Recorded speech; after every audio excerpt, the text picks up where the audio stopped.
So this is one video that I've actually been wanting to do for quite some time and never really got the time to do it as I was still preparing the PowerPoint, gathering data here and there so that I can make this as practical as possible for you guys.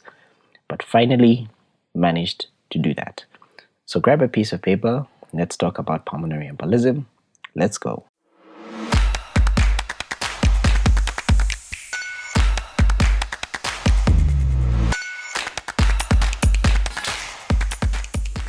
Hello and welcome to MK's Medical Review Series. My name is Dr. Moses Kazevu. This is a series on my YouTube channel where we look at medical topics in depth. Today we're going to be looking at pulmonary embolism.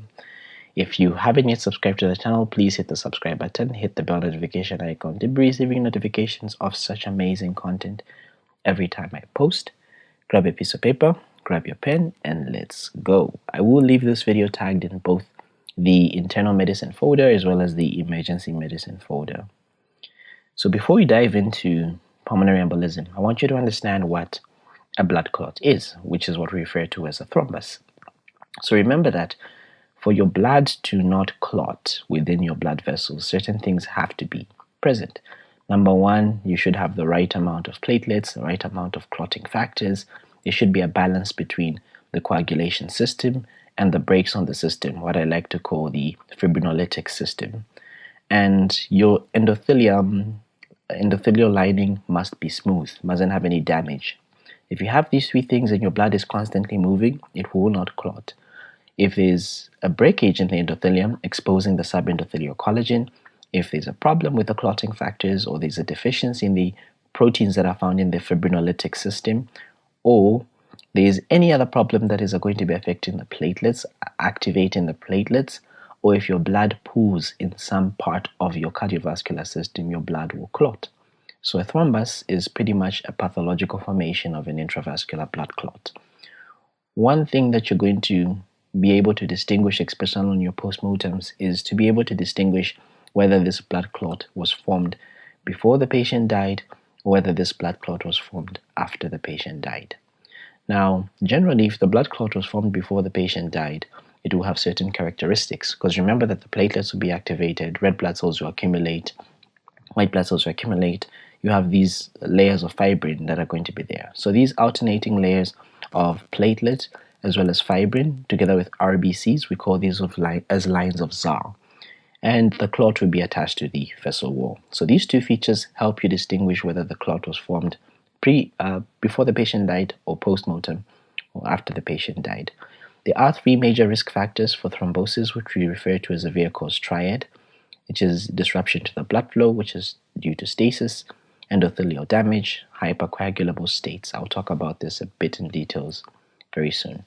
So remember that venous thromboembolism, inclusive of pulmonary embolism as well as DVT, are a major risk factor of morbidity and mortality.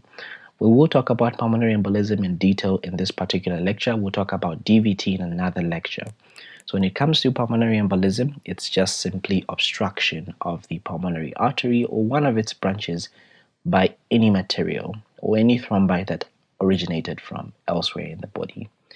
Remember that these thrombi could be amniotic fluid, it could be a blood clot, it could be a septic embolism, it could be due to the septic embolism, maybe a vegetation consisting of bacteria. It could be due to air. It could be due to many different things. So this is one of the reasons why patients often die suddenly, both in hospital and out of hospital. And one of the most common causes of pulmonary embolism is, of course, the thrombus that's going to have traveled and started off from the large veins of the legs or the pelvis and travel to the lungs. Because remember, all the blood that is coming from the venous system, from the rest of the body, is supposed to enter by way of the inferior vena cava, then eventually supposed to drain into the right atrium. From the right atrium, it goes to the right ventricle, from the right ventricle to the lungs. There are very small vessels inside the lungs. So if there's a blood clot that travels from the deep veins of the legs going towards the lungs, it will get trapped in the lungs. If this patient actually develops a stroke, it means that if they have a DVT and they develop a stroke, it means that they have bypassed the lungs somehow. You refer to that as a paradoxical emboli. So the risk of embolization is much significantly higher if your thrombi is at the popliteal vein or above. So remember that the thromboembolism can also come from veins in the arms as well as central veins of the chest, especially in those patients that have central venous catheters or those that have the thoracic outlet syndromes. Remember that pulmonary embolisms, like I told you, could be due to air. We call that as air embolism. It could be due to amniotic fluid. It could be due to fractures. In cases of fat embolism, even in sickle cell patients, it could be due to infected material, vegetations. It could be due to foreign bodies. It could be due to tumor cells, trophoblastic material, and gestational trophoblastic disease. It could be due to the septic emboli and right-sided endocarditis. It could be hydatidity cysts in the liver. The true incidence actually is not really known, and we suspect that it's highly underestimated. So it has a prevalence of about 0.5 to 3% in the general population, and approximately it accounts for about 1% of the hospital admissions and accounts for about 5% of the deaths in the hospital. But in our setup here, because the diagnosis is not commonly made in most of our facilities, we would actually notice that the incidence of this is actually much, much higher in Zambia. The risk actually doubles each decade after the age of 40. So mortality of diagnosed and treated pulmonary embolism is roughly around 70%, and untreated pulmonary embolism is about 30%. Most of the patients that I've actually seen that have had a diagnosis of suspected pulmonary embolism actually ended up dying. So many of the patients often are going to die undiagnosed from pulmonary embolism because it can mimic a variety of symptoms. It could mimic asthma. It could be misdiagnosed as anxiety. It could be misdiagnosed as pneumonias, even acute coronary syndromes. Remember that the embolism is much more common in the lower zones of the lungs. This makes more sense because you have more blood in the lower zones. There's a greater perfusion in the lower zones compared to the upper zones because of the effect of gravity. So there's a greater chance of a blood clot being found in the lower zones. Then venous thromboembolism can develop in patients that are suffering from sepsis, cancer, COPDs, and those that are recovering from stroke, MI, surgery, as well as joint replacement. All these are risk factors. I'll talk about them in details very shortly. So remember we talked about Virchow's triad? Any of the things that can predispose your blood to clot. If your blood is static at one point or another, what are the things that can cause your blood to be static? These patients that are immobilized, those that are on long haul flights, like for example you're on a flight for a very long time, more than 5 hours. You have surgery within the past 3 months, paresis or paralysis in terms of patients with stroke. You can have chronic heart disease in acute myocardial infarction, congestive heart failure, arrhythmias, low cardiac output. You may have obesity, those that have a BMI greater than 25, or rather 29. The polycythemia. All these things are causing stasis. Even the blood is not moving the way it's supposed to be moving. Blood can clot. If you withdraw blood and you leave it stagnant, it will clot. Then you may have hypercoagulability. Those patients that have a history of venous thromboembolism, patients with oral contraceptives, the ones that are combined oral contraceptives, estrogen is the problem. Those that have malignancy, thrombophilia, pregnancy, sepsis. And those that have endothelial damage, we've seen this with those that smoke and those that have hypertension, those with COVID-19. We saw a lot of pulmonary embolisms during the COVID-19 era. Then those that have central venous instrumentation in the past 3 months, autoimmune diseases, those with previous stroke, previous DVT, thrombophlebitis, and even lower limb trauma. All these things are going to be predisposing. As we can see on this image here, you have the clot that is forming in the femoral vein in this case, and then it's going to be traveling up the inferior vena cava, and once it passes through the inferior vena cava, enters into the right atrium, enters into the right ventricle, past the tricuspid valve, goes through the pulmonary trunk, and then it goes and obstructs the pulmonary arteries over there. And if these pulmonary arteries are obstructed, everything distal to where this artery is supplying is going to be affected. So the risk factors can actually be divided into acute provoking as well as chronic predisposing events. So individuals that are at great risk are those that have had previous surgeries, which is why we want to immobilize our patients very quickly when they're coming from surgery. Patients that are immobile, those that are working office jobs, those that are truck drivers, sitting for a very long time, blood remains pooled in your lower extremities. Those that are pregnant, remember pregnancy is a hypercoagulable state. You have high levels of fibrinogen that are there in these patients. Even you have changes in the hemodynamic circulation. You have stasis that can also occur because the pelvic veins are going to be occluded by this large artery, this enlarging uterus with a fetus in it. So acute provoking factors include hospitalization. So these are the things that you can actually address for your patients. If you have a patient that is recently hospitalized or has reduced mobility, they may have a fracture, they may be having surgery, they may have surgery from abdominal surgery, pelvic, even leg surgery, they may have had a traumatic fracture of the lower limb or the pelvis, they'll be immobilized for some time. So make sure you put in some precautions to prevent them from developing a DVT that could cause a pulmonary embolism. You may have immobilization, including plaster casts, a long-haul flight or travel over 5,000 kilometers, that's 3,000 miles. Then recently started on estrogen therapy in the past 2 weeks, those that have intravascular devices. So most of these, as you can see, are largely reversible. You can do something about it. They may not be chronic, and even in terms of treatment, we'll treat these patients a bit different. Even the duration where we're going to give these patients medication, the anticoagulants, will be a bit different from those that have chronic predisposing factors. So those that have chronic predisposing factors could either be inherited, acquired, or inherited or acquired. You have those that have a natural anticoagulant deficiency, their deficiency in protein C, protein S, and antithrombin 3.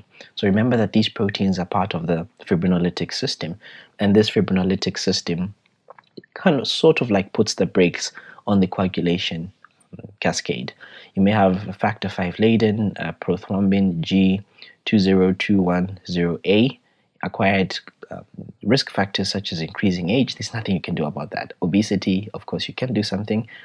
Cancer in terms of chemotherapy, leg paralysis, estrogen therapy, pregnancy or the puerperium, major medical illnesses such as the chronic cardiorespiratory disease, inflammatory bowel disease, nephritic syndrome, myeloproliferative disorders, even previous venous thromboembolism, maybe a previous DVT or a previous pulmonary embolism, or it could be due to high levels of plasma homocysteine.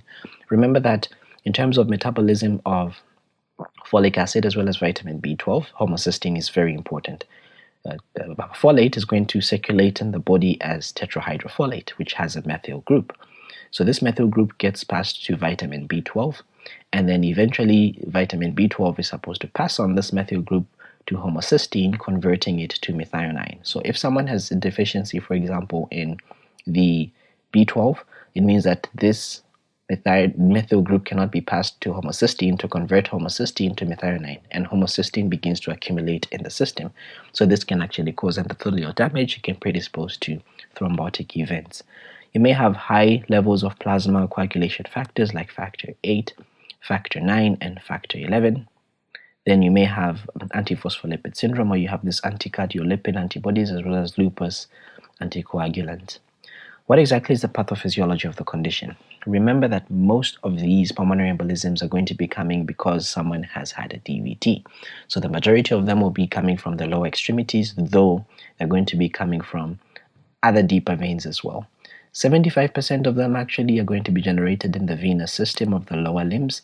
20% of these that are coming from the legs are actually going to embolize. So there's a higher incidence if the blood clot is above than below the knee. So if it's closer to the pelvis, the higher the risk of it actually embolizing. And remember, once this blood clot actually breaks off, it will travel through the deep veins, eventually reach the inferior vena cava, eventually reach the right atrium, pass through the tricuspid valve, go into the right ventricle, pass through the pulmonary trunk, then it's going to block a pulmonary artery. So once it blocks the main pulmonary arteries, this actually causes hemodynamic compromise.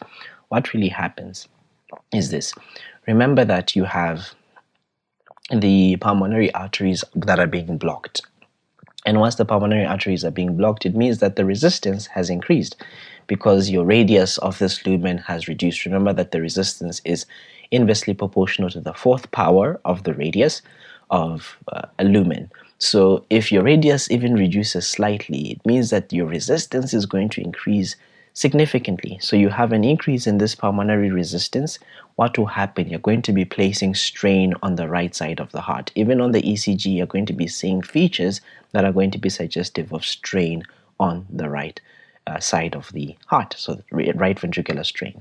So remember that with right ventricular strain, because there will be increase in pressures, increase in resistance to flow of blood, so it means that even the cardiac output on the right side will be affected. There will be less blood that is going to be pumped to the lungs. And remember that this blood that is going to the lungs is meant to actually come back via the ways of the pulmonary veins into the left atrium and then eventually into the left ventricle and then pumped out through the aorta to the rest of the body.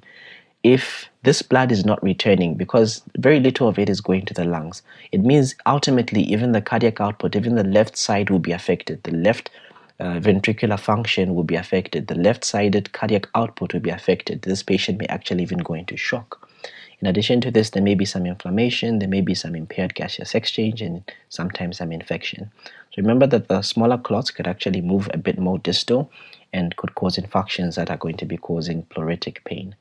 Remember that the thrombotic can also develop in right heart conditions.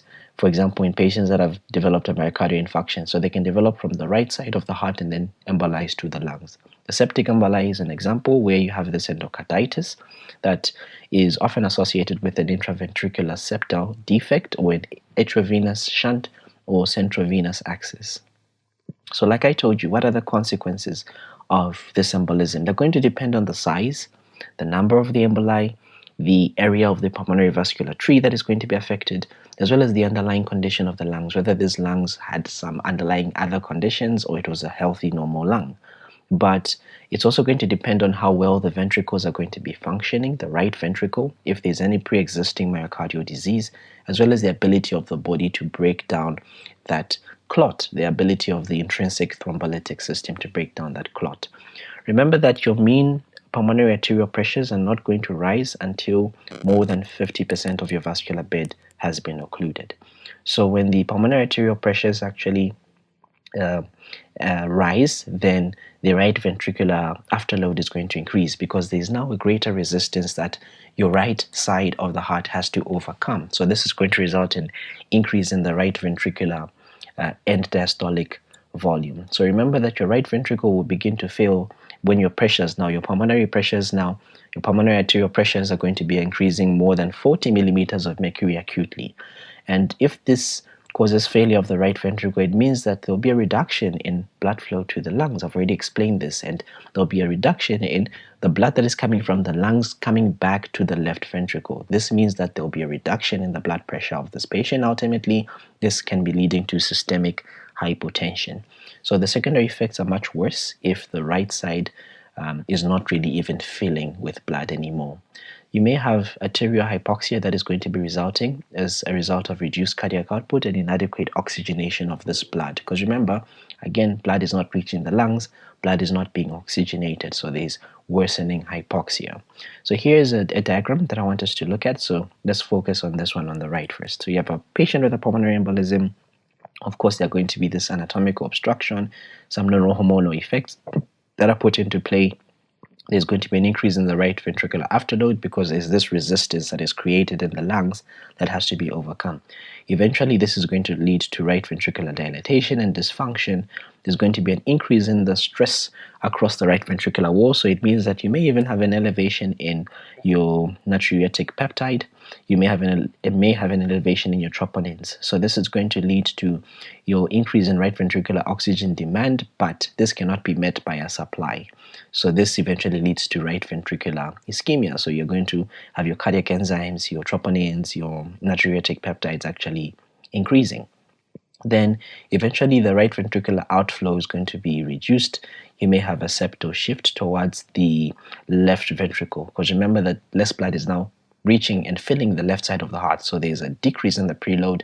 This results in a decrease in the left ventricular output. Remember your Frank-Starling phenomenon. There's now a decrease in the systemic perfusion. There's going to be a systemic hypotension and of course a decrease in the coronary perfusion, which will further cause more damage. So it's sort of like you're creating a vicious cycle. And all these things are going to be culminating and eventually leading to your patients having this life-threatening condition that they're going to develop this cardiogenic shock. They're eventually going to develop death. So this right ventricular dilatation, you have your tricuspid valve insufficiency, you have your increase in your right ventricular wall tension, neurohormonal activation, you have some myocardial inflammation, you have the right ventricular oxygen demand which cannot be met by a supply, which eventually results in ischemia, reduction in contractility of the right ventricle, reduction in output of the right ventricle, which will also translate to a reduction in output of the left ventricle because your preload is reduced. And of course, you're going to reduce your systemic blood pressure, reduction in the coronary perfusion, reduction in oxygen delivery. Eventually, this leads to cardiogenic shock, and eventually, this leads to death in your patients with pulmonary embolism. So don't be too surprised if you see that your patient with a pulmonary embolism actually has BPs that are very low. So what are the effects of the emboli?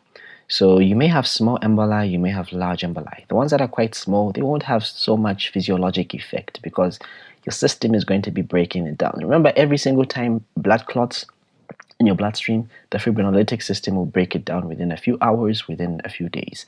In terms of the large emboli, remember these ones can cause an increase in ventilation, so your patients will have tachypnea. They'll cause hypoxemia because there's this ventilation to perfusion mismatch. That area is not receiving blood, so there can't be any gaseous exchange. There'll be a low mixed venous oxygen content as a result of the low cardiac output that is there. There may be collapse of the lungs, atelectasis due to alveolar hypocapnia. There may be abnormalities in surfactant and an increase in pulmonary vascular resistance that's going to be caused by this mechanical obstruction and the vasoconstriction that results in tachycardia and hypotension.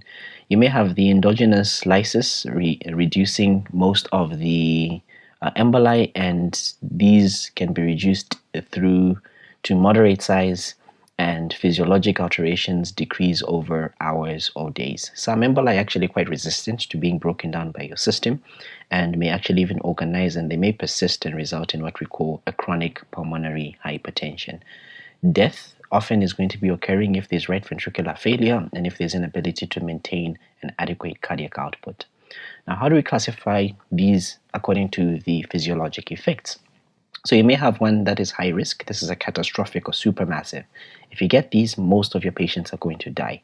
So this one is going to be patients that have impaired right ventricular function when you do your bedside echo with severe hypotension and hypoxemia, and these ones are going to require vasopressors and they require high flow oxygen. High risk of mortality in these.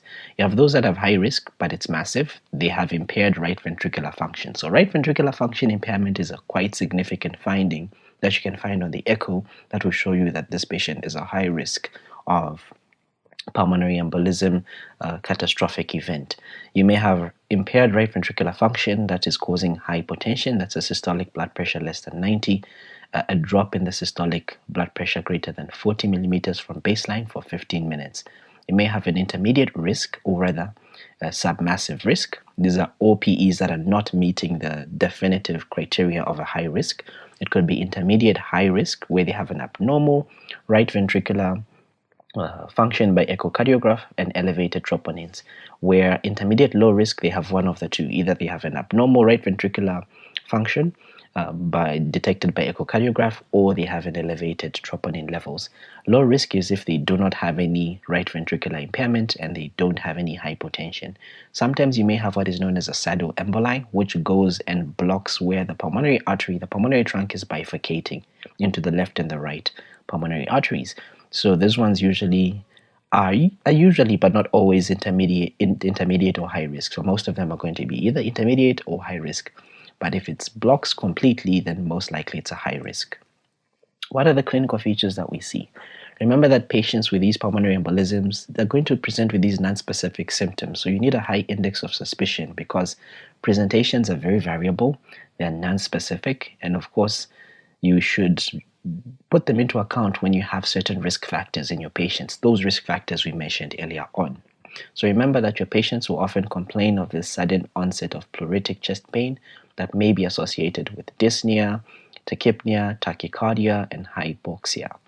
The classic triad, which is not so common, but the classic triad that you're going to see will be a patient that comes in with a risk factor in the background, and they will have a pleuritic chest pain, they will have dyspnea, and they may have hemoptysis. They may be coughing out blood. You see these things, you should suspect that there's a pulmonary embolism. Of course, most of you would think maybe this is TB.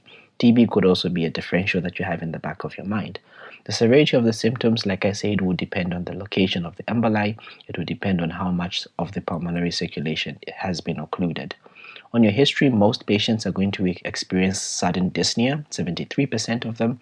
It will be dyspnea at rest or with exertion, commonly without other symptoms. So they'll just present to you with the sudden dyspnea. So it'll be in the background again of a patient with risk factors and they suddenly just develop dyspnea. Maybe they have come for investigations at the hospital, chronic heart failure patients, they suddenly develop dyspnea.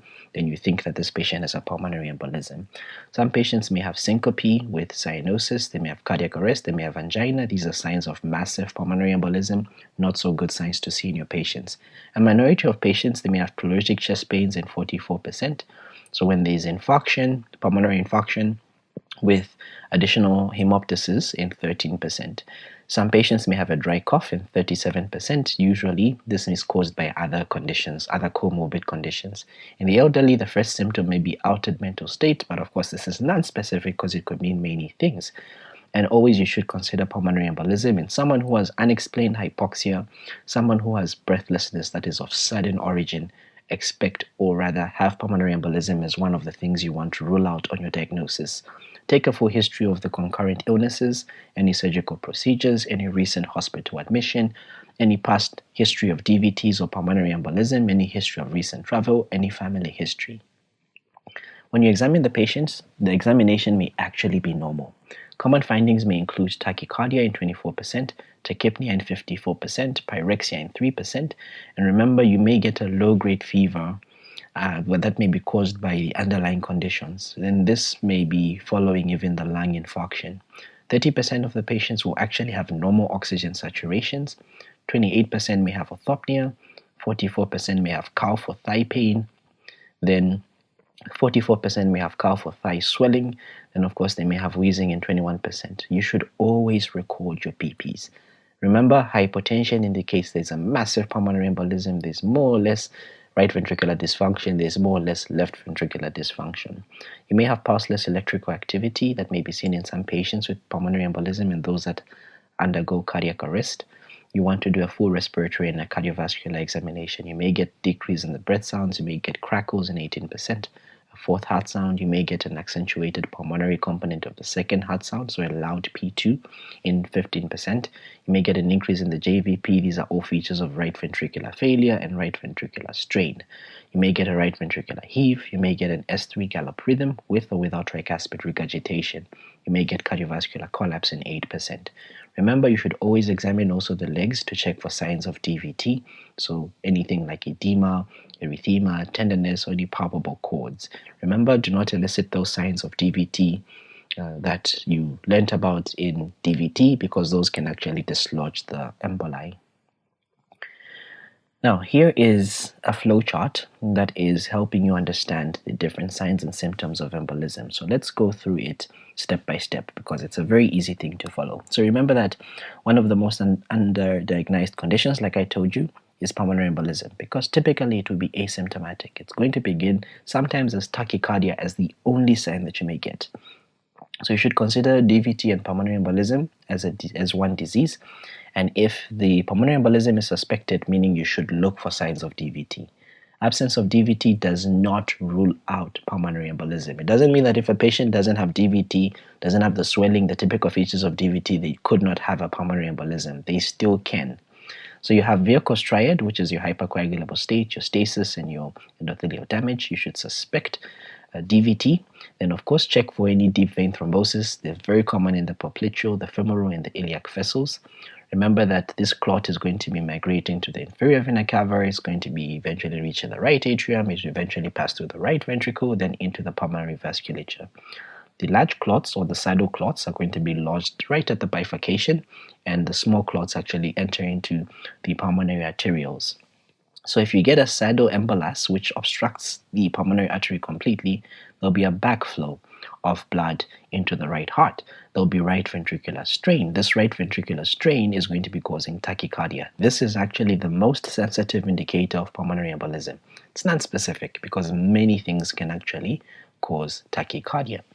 In addition to this, you may have the clots actually reducing the pulmonary artery or even arterial blood flow. This means that there's less carbon dioxide that is going to be delivered to the lungs to be pushed out of the lungs, and this less carbon dioxide that is exhaled means that the carbon dioxide is going to be building up in the system.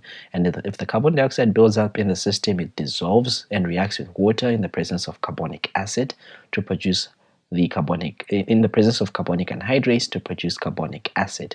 The carbonic acid will break down into hydrogen ions and bicarbonate ions, and these hydrogen ions will stimulate the chemoreceptors, and this is actually going to increase the respiratory rate. This is happening to the medullary chemoreceptors. This will cause your dyspnea and shortness of breath. In addition to this, there's less blood flow going to the lungs, meaning that there's less oxygen happening. Oxygen is not being delivered and it's not exchanging into the bloodstream, so there's going to be low oxygen in the bloodstream. This is detected by the aortic and carotid receptors. This sends some signals to the brain to increase the respiratory rate. This contributes to the dyspnea. It contributes to the shortness of breath. Also, it sends some signals to the brain to increase the heart rate, so this contributes to the tachycardia. In addition to this, there are some well-ventilated areas in the lungs, but they are not being matched by an equal blood flow because blood is not there. And there are some areas which do not have blood to them, or rather, there are some areas that have blood in them, but they are not ventilated well. So there's a ventilation perfusion mismatch. So you can actually see this on your ventilation perfusion scan. I will show you some images. Then, if the circulation of the periphery is actually cut off, quite close to the pleura, you may get some subpleural tissue that can become ischemic and have an infarct. So this can cause irritation to the somatic sensory endings on the parietal pleura, and this can stimulate the pain receptors. It can stimulate the adrenergic response. This causes the tachycardia. It may also cause this pleuritic chest pain. So it's focal, it's localized, and the pain usually occurs with each breath. That's a characteristic of pleuritic pain. You may have this ischemic tissue that becomes inflamed and can adhere to the pleura, so you may get a pleural friction rub. So it sort of sounds like sandpaper when you auscultate. So what are the four main phenotypes of acute pulmonary embolism presentation? So you may have those that present with pulmonary infarction and hemoptysis plus or minus pleuritic chest pain. So these ones are the classic presentation. ABGs are usually normal. ECG changes are uncommon here. We're going to get these localizing signs like a pleural rub in these patients. In a second group of patients, they may present with dyspnea in 25%, so they may have this acute breathlessness in the absence of hemorrhage or any circulatory collapse. The thrombus is most likely going to be central with hypoxia that's going to be seen on the arterial blood gases. And then there may be sudden onset of unexplained breathlessness in the presence of risk factors of these patients having the venous thromboembolism. And then in 10% of the patient, they may have collapse and poor reserve. So these ones may be due to small pulmonary embolisms, but they are occurring in an elderly patient that already has limited cardiorespiratory reserve. So here they're going to rapidly decompensate. Even with a relatively small pulmonary embolism, and clinical features will be non-specific, they reflect more of the underlying disease process than the pulmonary embolism. Then you may have those that go into circulatory collapse in someone who was previously well. So they'll develop hypotension. They may or may not lose consciousness in 1% of the patient. Usually this one is because of a very extensively large pulmonary clot. So these ones have a massive pulmonary embolism. They'll have marked hypoxemia. They'll have hypocapnia because of the hypoventilation. They'll have this right acute heart failure with chest pain that's due to the right heart angina. They may have a raised JVP. They may be fainting even when they are seated. So there is a risk stratification, which we actually classify our patients to different risks. So you have high risk, intermediate risk, which I think I've already talked about earlier on. Those that are divided into intermediate high, intermediate low, then you have those that are low risk. So clinical decision aids such as the modified Wells score, the revised Geneva scores, and even the pulmonary embolism rule out criteria can actually help in stratifying your patients for diagnostic evaluation. Remember that the Wells score is the most robust scoring system for categorizing the patients, before you actually do any particular tests, before you do any D-dimers, before you do any CT pulmonary angiogram, before you do any ventilation perfusion scan, you should actually do a risk stratification, because it will help you now see which patients are likely to have pulmonary embolism and which investigations would you rather carry out to make a diagnosis much quicker. So evaluation of the pulmonary embolism is of course going to be done with a modified Wells score. So each parameter is scored and you give a total score. So you have parameters that can be scored out of 3, or rather give a score of 3 if they are present. You have parameters that if you're present you give a score of 1.5, and those that if are present you give a score of 1. So if a patient has any clinical signs and symptoms of DVT, if there's any leg swelling, any tenderness, any palpable deep veins, you give them a score of 3. If there's an alternate diagnosis is less likely compared to pulmonary embolism, so meaning that pulmonary embolism is a more likely diagnosis, you give them a score of 3. So in your exams, most likely you'll be given a patient that has been recently immobilized, or a patient that has had a fracture, all of a sudden develops sudden shortness of breath, then you think that this is a pulmonary embolism. This is not always the case in real life. Then if they have a score, if they have a heart rate greater than 100, you give them a score of 1.5. If they have a previous history of pulmonary embolism of DVT, give them a score of 1.5. If they've had recent surgery or immobilization, they've been bedridden for more than 3 days, or they have a surgery within the past 4 weeks, give them a score of 1.5.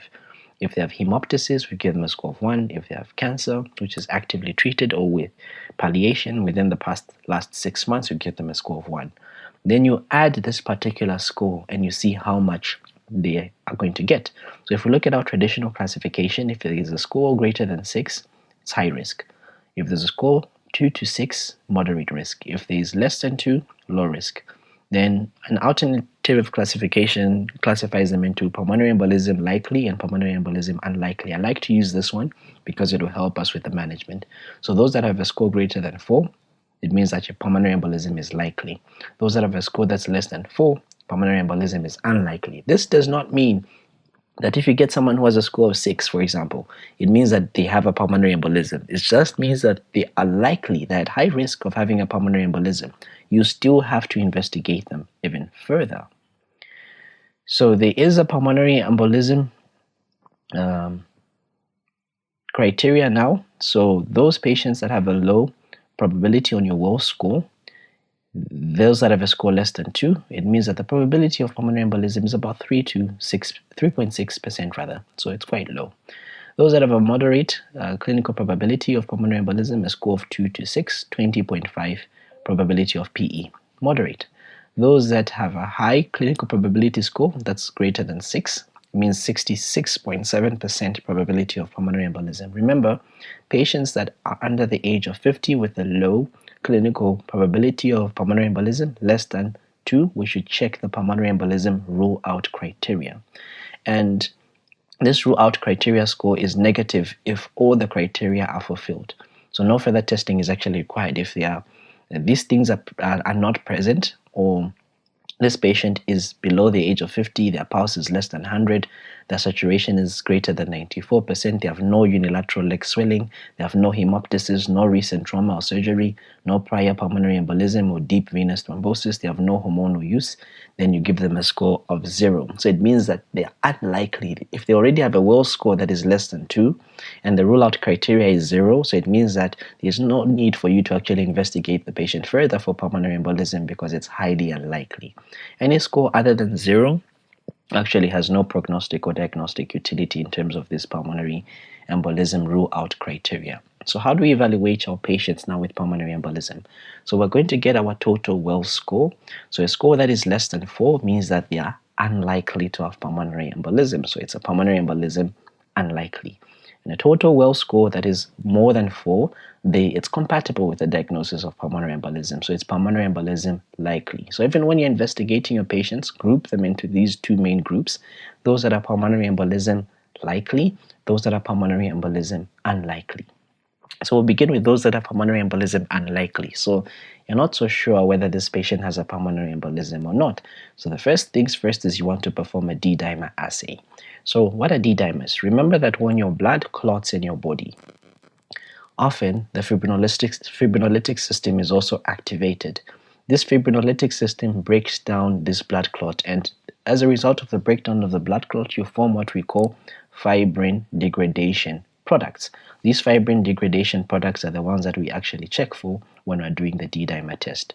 It's not specific for pulmonary embolism. Take note, it's a very good misconception, or rather, not even good. It's a misconception that most students will often have, that the D-dimers are diagnostic for pulmonary embolism. No, they're not. It's not the diagnostic test. I'll tell you the diagnostic test very shortly. So these are fibrin degradation products that can be seen also in thrombosis, sepsis, post-surgery, pneumonia, neoplasia, inflammatory disease, pregnancy, advancing age. They're quite sensitive, but not specific for pulmonary embolism. As you can see, we see them in many other conditions. In pregnancy, actually, the D-dimers actually will gradually rise, and then they will begin to drop immediately in the postpartum period, and they'll normalize within 4 to 6 weeks. So normally they should be less than 500 nanograms per mil. So this is a negative result. So if you get someone who has a pulmonary embolism unlikely and the D-dimers are negative, so it means that you can actually exclude your diagnosis of pulmonary embolism. So it means that the estimated 3-month risk of this patient having thromboembolism with a negative D-dimer is very low, about 0.14%. If the D-dimer is positive, meaning it's elevated, even though this patient had pulmonary embolism unlikely, but your D-dimer is greater than 500, so it means that you want to do now the diagnostic test, which is your CT pulmonary angiogram, your CTPA.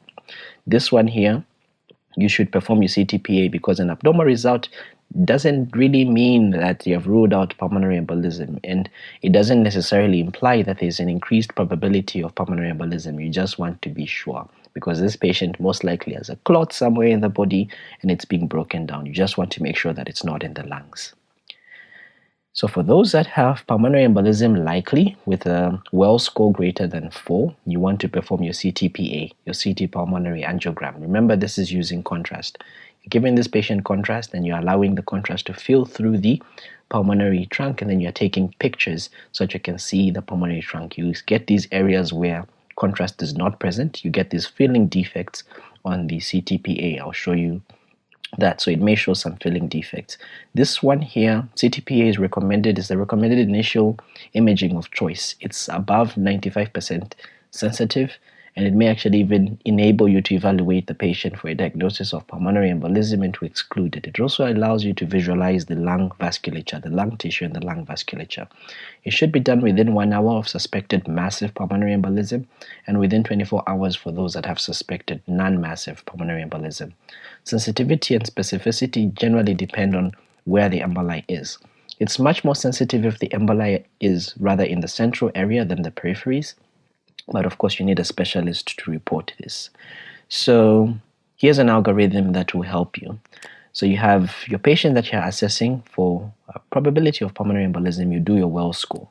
If your Wells score is 4 or less, meaning that pulmonary embolism is unlikely. If your Wells score is more than 4, pulmonary embolism is likely. So you're going to do your D-dimers. If your D-dimer is negative, you don't need to treat your patient. If your D-dimer is positive, in this case, you can do your CTPA. If they have some contraindications to getting high doses of contrast, you can do your ventilation perfusion scan if your chest x-ray is normal. If again these results are negative, you don't need to treat them. If they are positive, you treat them for a pulmonary embolism. For those that have pulmonary embolism likely, you do your CTPA or ventilation perfusion scan. If it comes out positive, you treat them for pulmonary embolism. If it comes out negative, you need to investigate these patients further for something else. Remember, never should you take a patient that is unstable for any other investigation. Make sure that your patients are stable first.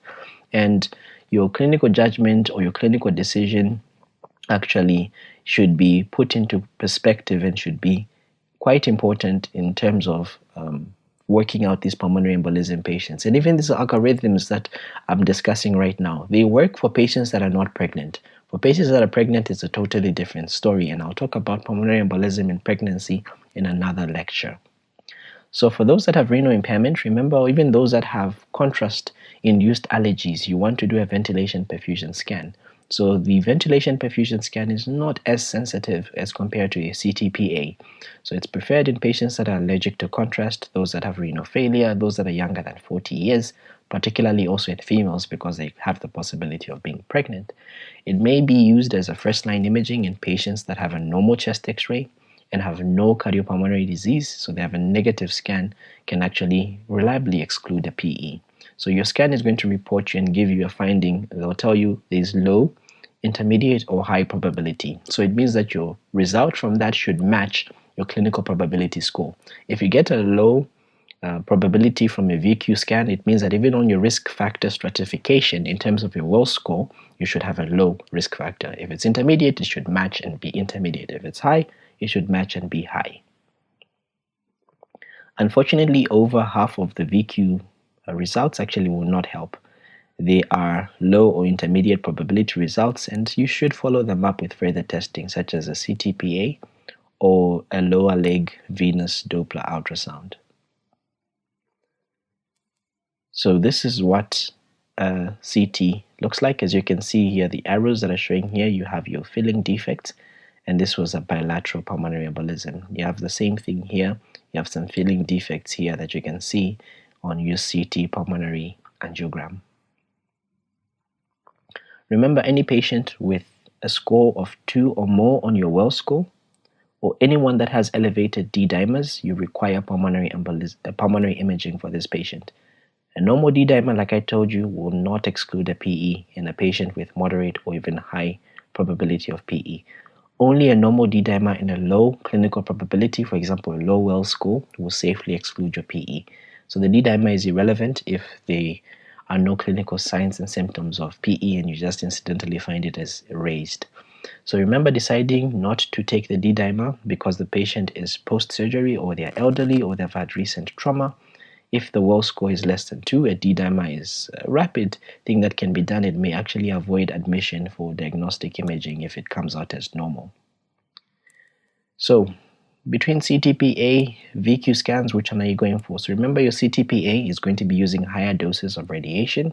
It's not so good for the young patients. It's not so good for the pregnant patients, but it will give you a definitive answer, as well as the diagnosis of other conditions that may be confused with pulmonary embolism, things like aortic dissection. Your VQ scan, on the other hand, is going to be using a much lower dose of radiation. It's good for the young patients, it's good for pregnant women, but it's not going to give you a definitive answer. So your VQ scans, like I said, are going to be reported as low, intermediate, or high probability of pulmonary embolism, and the VQ scan probability must actually coincide with your clinical probability score in order to make a diagnosis or in order to exclude your pulmonary embolism. So both of them must be low or both of them must be high. All other combinations are non-diagnostic and the patient must actually even have a CTPA regardless. So there are a bracket of patients that have AKI, for example, and you want to do a CTPA because you are suspecting that they have a pulmonary embolism. So make sure that you rehydrate the patient before the contrast has been given, rehydrate the patient after the contrast has been given, then of course also arrange for dialysis for these patients. Then your natriuretic peptide can actually reflect severity of right ventricular stain and hemodynamic compromise. Your cardiac troponin can actually be elevated, and they are associated with short-term worse prognosis in acute PE. If they're elevated, you may do a thrombophilia screening. That's your antiphospholipid antibodies, your protein C and protein S levels, your antithrombin 3 levels, your factor V Leiden. Do a full blood count for your patient. Do an ABG that may show hypoxia. It may show hypocapnia. It may be due to hyperventilation with an elevated alveolar arterial gradient. There may be an abnormal ABG that may help you make a diagnosis of pulmonary embolism, but a normal ABG again does not rule out pulmonary embolism. You also want to do your urea electrolytes, creatinine, your PT and APTT times, urinalysis, a pregnancy test in women of reproductive age. Do an ECG. Now, ECG, you want to look for features of myocardial infarction, you want to look for features of pericarditis, but most commonly, you're going to see features of right ventricular strain. On your chest X-ray, you may see features of pneumonia or pneumothorax and some other features that may be pointing towards pulmonary embolism. The most common feature that you are going to see, and remember we say that the most sensitive sign is tachycardia. So you're going to see sinus tachycardia in 50% of the patients. Less commonly, you see features of right ventricular strain. So you may see things like a peaked P wave, which is known as the P pulmonale. You may see invasion of the T waves in the V1 to V3, you may get right axis deviation, you may get a right bundle branch block, you may get your so-called S1 Q3 T3 pattern. So you get a prominent S wave in lead 1, you get a pathological Q wave in lead 3, and you get an inverted T wave in lead 3. I'll show you what these look like on the ECG. You may sometimes get atrial fibrillation, Q waves, you may get precordial T wave inversion, you may get ST segment changes, and these are often associated with poor prognosis. So here's our S1 Q3 T3 pattern. As you can see here, there's a prominent S wave in lead 1. Then there's a pathological Q wave that you can see here in lead 3. And then there's an inverted T wave that you can see in lead 3. So this is our so-called S1 Q3 T3. So this patient had a pulmonary embolism. Again, here we have our deep S waves that we can see here in lead 1. We can also see that there is, of course, in our lead 3 here, we have an inverted T waves and we have a pathological Q wave. So we have our S1 Q3 T3 pattern.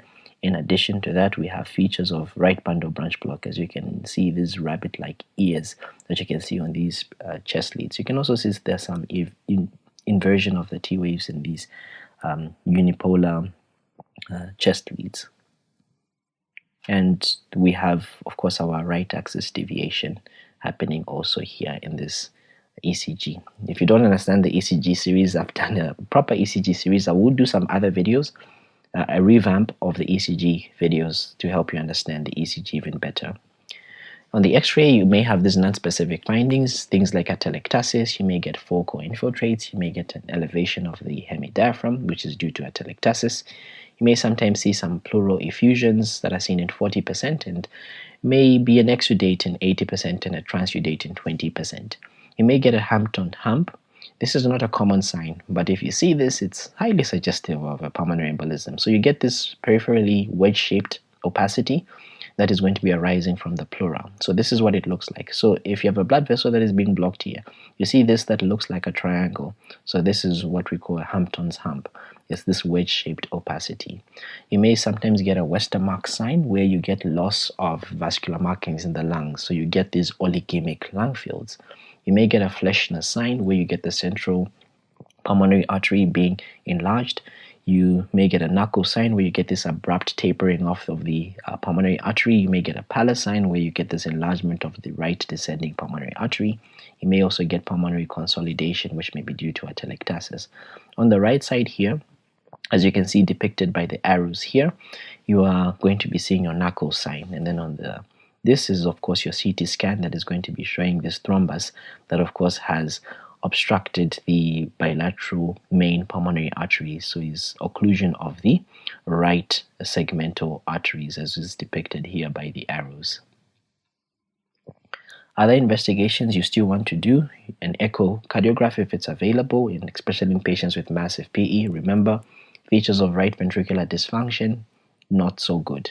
It means that the patient is either intermediate risk or high risk.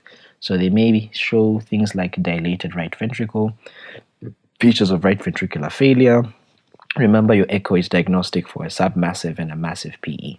You want to do your Doppler of your lower extremities. Around 70% will have with a proven PE will have a proximal DVT.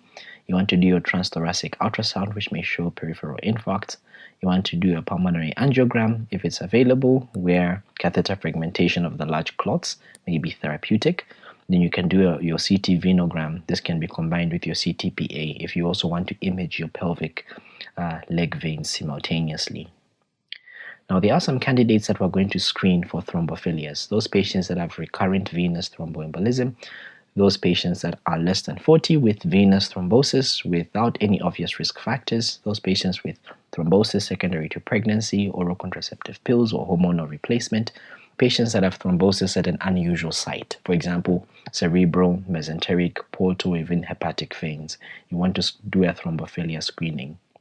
Then there's another Severity index risk stratification, which we call as a pulmonary severity index score, or the PESI score. So this one here is going to be determining the mortality of patients who are newly diagnosed pulmonary embolism. So remember, a PESI score has been validated to assess probability of 30 to 90-day mortality post-PE. So a score is going to be assigned by summing, of course, the patient's age in years and the points for each of the characteristic features that are present. So, of course, your age of the patient, if they're male, plus 10, if there's cancer, plus 30, if they have heart failure, plus 10, chronic lung disease, plus 10, if a pulse greater than 110, plus 20, systolic blood pressure less than 100, plus 30, a respiratory rate greater than 30, you add 20, a temperature less than 36, you add 20, altered mental state, you add 60, arterial oxygen saturation less than 90, you add 20. So you get your final score. If it's less than 65 or less, class 1, very low risk. If it's 66 to 85, class 2, low risk. If it's 86 to 105, class 3, intermediate risk. If it's 106 to 125, class 4, which is high risk. If it's greater than 125, class 5, which is very high risk. Remember, high risk PEs, they have shock, they will be hypotensive, they have positive biomarkers, they have right ventricular dysfunction. This is a life-threatening emergency, has a mortality rate that's greater than 15%. Then the non-high risk, these ones can be stratified with the use of cardiac biomarkers of right ventricular dysfunction or myocardial injury. So these ones are intermediate risk. These have one or more positive markers, but there's no shock. Mortality rates 3 to 15%. They require in-hospital management. Low risk PE, they have no shock, they have negative markers, and mortality rates are less than 1%. And remember that your echocardiographic findings of right ventricular dysfunction are going to be seen in up to 25% of all patients with PE and is associated with 2 times increased risk of these patients dying. So, what's our 3-step approach? So we obviously want to, of course, assess the hemodynamic stability of your patient. So if your patient have shock or they are hypotensive, these are high-risk patients. So you want to perform some rescue reperfusion therapy for this patient. Then all other patients, for example, those that have a PESI score of 3 to 4, those that have a PESI score less than 2, these ones are intermediate risk. So if they have right ventricular dysfunction and the biomarkers are positive, these are intermediate high risk. So you want to monitor them for decompensation. They may need the rescue reperfusion therapy. Those that have intermediate low risk, those that have right ventricular dysfunction, or they have raised biomarkers, or none of them are positive, these are intermediate low risk, you hospitalize them and give them some in-hospital treatment. Those that are low risk, if they are assessed and there's no features of right ventricular dysfunction, no biomarkers that are positive, then these are low risk. So you may consider early discharge and outpatient treatment for these patients. So you calculate your PESI score, and of course, your laboratory imaging tests and imaging procedures should be done, and of course, you intervene as needed. So, like I said, here you have low risk, intermediate, high risk. For high risk, they have shock. The PESI score is going to be between 3 to 5. They have features of right ventricular dysfunction on the imaging, and their cardiac biomarkers are positive. Those with the intermediate high risk, they do not have shock, but they have this PESI score of about 3 to 5, they may, and they have both positive right ventricular dysfunction and positive biomarkers. So this is intermediate high risk. Then the ones with intermediate low risk, they have one of them being positive, either features of right ventricular dysfunction or they have the cardiac biomarkers being present. For low risk, these ones, they do not have any shock or hypertension. These ones actually, if both biomarkers and right ventricular dysfunction is absent, you can actually even treat them as outpatient. What's our differential diagnosis? It could be myocardial infarction, it could be pneumonia, it could be pleurisy, spontaneous pneumothorax, pericarditis, aortic dissections, esophageal rupture, costochondritis, asthma, COPDs, rib fracture, even hyperventilation syndrome. Finally, the most important bit of this particular lecture, what are our principles of management? So we want to give these patients high flow oxygen, we want to give them IV crystalloids and PERSs if they have hypotension, analgesia for the pain, anticoagulation, thrombolysis, thrombectomy, and Carvo filters may be used. I'll discuss these on their own at the end of this particular lecture. So in terms of anticoagulation, remember this is the cornerstone of treatment. Remember, the anticoagulants that you're going to give your patients are not going to stop or are not going to dissolve the clot that has already formed. They are going to prevent further clots from forming. So they'll also prevent that blood clot from propagating. So this will give your system enough time to begin to break down the clots that have already formed. So what are the drugs that we can use? We can use injectables like subcutaneous low molecular weight heparin. This is what we prefer, Clexane, or your enoxaparin. Intravenous unfractionated heparin could be used for those patients with renal failure or those that are morbidly obese. Its disadvantage compared to this is you do not have a dosing system that we can use for unfractionated heparin. And the concentrations that you have in the system tend to fluctuate as compared to the low molecular weight heparin. You can also have some oral medication like warfarin, which is quite cheap. You can use it, but it needs a heparin bridge. And you need to be checking your INR quite regularly, almost about every 2 weeks. Dabigatran also needs a heparin bridge. Rivaroxaban can be used as a standalone treatment in patients that are stable. These are newer drugs, the direct-acting oral anticoagulants. Remember, your duration of your anticoagulation is 3 months if you know the cause and you have addressed the cause, 6 months if the cause is unknown, and lifelong if they have a constant risk factor. For example, they have cancer, they have something that will always be there. We give them this treatment for a prolonged period of time. So your clinical decision to start anticoagulants. So if those that have a high probability of PE, a Will score greater than 6, give them your low molecular weight heparin whilst you wait for investigations. Those that have a moderate probability, a Will score 2 to 6, we start them on anticoagulation if the diagnosis is going to take more than 24 hours or more than 4 hours for you to make. Those with low risk of PE, we investigate them within 24 hours. They do not require anticoagulation whilst you're waiting for the results. You can just put them on prophylactic doses. Contraindications of anticoagulation. Remember, these are going to be stopping your blood from clotting. Anyone with active bleeding, for example, hemorrhagic stroke, anyone with intracranial lesions, anyone with severe uncontrolled hypertension, because they may start bleeding, absolutely contraindicated that you should start them on anticoagulation. Relative contraindications include a recent stroke or major surgery, advanced liver or kidney failure, bacterial endocarditis, or even bleeding diathesis. So what's our standard management? So often we're going to start with low molecular weight heparin and warfarin for 5 days. So we have what is known as a heparin bridge. The reason why we give a heparin bridge is, remember, within the very first few days, warfarin is going to be procoagulant. What do I mean? Remember how warfarin works. It's a vitamin K antagonist. So it's going to prevent the synthesis of vitamin K dependent clotting factors, which is factor 2, factor 7, factor 9, and factor 10, 2, 7, 9, 10. It's also going to be used in the synthesis of protein C and protein S. Now, if you block this vitamin K and you stop synthesizing these factors have a half-life. Remember, you already have some which are already in the bloodstream. So the ones that are part of the fibrinolytic system have a shorter half-life compared to the clotting factors.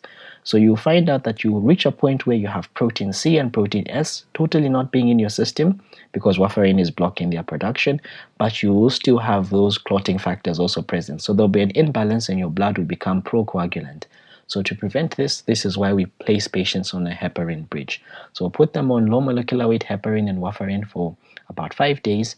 Then when your INR is within the target range, we continue them on warfarin. So our aim is 2 to 3. Then we'll continue them on warfarin. There are some patients we can treat for 3 months. There are some patients we can treat for 6 months. There are some patients who we can extend the treatment to 12 months. Sometimes we can start them on low molecular weight heparin for 5 days, then we switch them to dabigatran, 150 milligrams twice a day, and we can continue this even for an extended period in some patients. Or we can start them on a low molecular weight heparin for 5 days, and then edoxaban for 60 milligrams or 30 milligrams. We continue them for 3 months. There is no data currently as to extended treatment past 1 year to 1 year. Sometimes we can start them on a single agent like apixaban. These are newer drugs, 10 milligrams BD twice a day for 1 week. or apixaban 5 milligrams for 3 months, twice a day. Then if you're extending the treatment, 2.5 milligrams twice a day, it can be extended up to 12 months.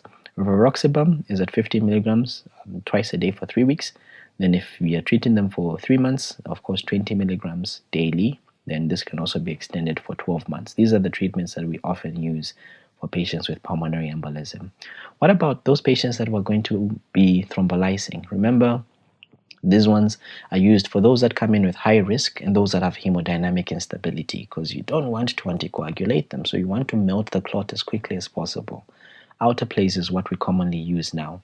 There is more risk of bleeding complications that are going to be arising with thrombolysis. Indications are going to be those patients that come in are hypotensive, those with severe hypoxemia, those with cardiac arrest, those with evidence of right ventricular strain on the echo. We want to perform thrombolysis. And if they have no contraindications to thrombolysis, if they do not have any bleeding disorders, we can sometimes perform thrombectomy, which is a surgical procedure. So these ones are usually done with those patients that are high risk or intermediate risk. When there is contraindications to thrombolysis, we can perform mechanical thrombectomy. Its use is actually quite controversial, and it has been replaced mostly because of the thrombolytic therapy, the newer drugs that we have. This can be done in these specialist advanced centers. And then in some patients, we may contemplate placing a Carvo filter, and this is usually done by a vascular surgeon or invasive radiologist. So usually we do this for those that have recurrent PEs in patients with DVTs of the lower limb, and those that have contraindication to anticoagulation, contraindications to thrombolysis. What's our practical management when a patient comes in? So if your patient comes in and you're suspecting pulmonary embolism, the first thing you must do is, of course, call for help. Then assess if your patient is hemodynamically stable. If they're hemodynamically stable, then you can start using your clinical probability score. If they're hemodynamically unstable, you start them on treatment based on your clinical suspicion. Never should you wait and first, let's say we risk stratify this patient. If they're hemodynamically unstable, you start them on treatment. If they're hypoxic, tachycardic, hypotensive, put in your 2 large bore cannulae. If your patient has marked hypoxia and they have cardiovascular collapse, make sure you inform your ICU. And if an echo is available, do an echo. It's going to show your dilatation of the right ventricle. It's going to show right ventricular heart failure. You give your high dose oxygen through your face mask and you aim for saturations above 94%. To relieve the pain, if it's quite severe, you can give morphine 5 milligrams IV and an antiemetic such as a metoclopramide 10 milligrams IV. You want to start your heparin in those that have intermediate or high risk, well score, and unless if a diagnostic imaging test is immediately available, and contraindications such as active bleeding, thrombocytopenia, recent trauma, and cerebral hemorrhage must be absent prior to you giving them an anticoagulant. We'll start off with our clexane or enoxaparin, which is a low molecular weight heparin, 1 milligram per kg body weight. We give this twice daily. Alternatively, we can give them unfractionated heparin, 5,000 units IV bolus, followed by 1,000 to 1,300 units per hour infusion. This usually is preferred for those that have a massive pulmonary embolism as a first dose bolus, and it can differ according to the different hospitals where you're practicing from. If heparin is contraindicated, you can use a factor 10 inhibitors such as fondaparinux. Then if the patient has a positive CTPA, and they have idiopathic and you don't know the cause of the embolism, you give them the warfarin for 6 months. Remember, you should have a heparin bridge for 4 to 5 days. Then if it's the first time that they're having this pulmonary venous thromboembolism and they have reversible risk factors, things like immobilization, oral contraceptive use, we have surgery, we give them warfarin usually for about 3 to 6 months. So you do not forget to start them on a heparin bridge for 4 to 5 days. Your INR is targeting between 2 to 3. For those that have recurrent VTEs or the first time VTE and they have an irreversible risk factor, these ones you can give them warfarin for 12 months. Sometimes you can even go up to a lifetime. So you want to actually have a heparin bridge for the first 4 to 5 days. Then there is a role of anticoagulation, and if this anticoagulation is contraindicated, then you want to assess whether your patient is stable or unstable. If you can't anticoagulate your patient and your patient is stable, then you can place an inferior vena cava filter. So these ones are done for especially patients that have recurrent PEs. If your patient is unstable and you still can't anticoagulate them, you take them for surgery. You have to perform an embolectomy. So remember, this embolectomy can be performed independently, or sometimes they can be performed in conjunction with thrombolysis. It's beneficial for those that have large embolisms that do not resolve alone with the thrombolytics, or those that have contraindication to thrombolytics. If your patient comes in and they are unstable, for example, they have a major or life-threatening PE, then an anticoagulation is not contraindicated. So for these patients with a massive PE, for those that have a systolic blood pressure less than 90 for more than 15 minutes, or a baseline systolic blood pressure reduction greater than 60, you have severe hypoxemia, cardiac arrest with features of right ventricular strain, then you perform thrombolytic therapy. So you use your activated tissue plasminogen, or tissue plasminogen activator, your outer plays. So you start off with 100 milligrams that you give over 2 hours. So your initial 10 milligrams, you give it as a bolus over 1 to 2 minutes. Then your 90 milligrams, you're going to give it over 2 hours. Or you can give 0.6 milligrams per kg, a maximum of 50 milligrams over 15 minutes.